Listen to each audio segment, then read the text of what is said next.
This is Joe from Pellet Press Die Sets, and today we're showing you one of our vacuum die sets that can be used if you're doing FTR analysis or if you need to use a vacuum when you're pressing your pellets. So it's very much like our standard set, although it has an O-ring here and an O-ring on the plunger.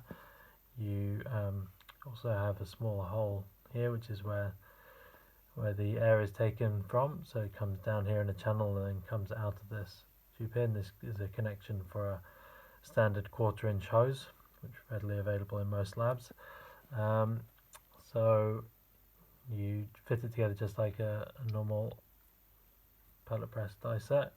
It has a little bit more of a snug fit just to get over the O-ring, and then you need to press with at least one spacer.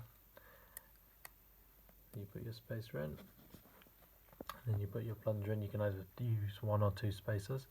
So you put your spacer in, and then you put your powder in, and then again this is a little bit more of a snug fit to get over the O-ring, and then you connect it to your hose.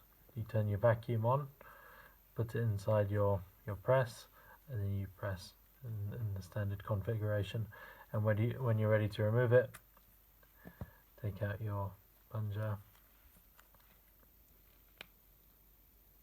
base plate,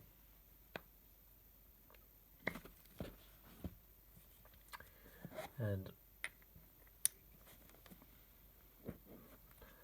you just press it back up. So you can do it in this configuration. You should see the spacer coming out at the end very soon. So that's where your pellet would come out there.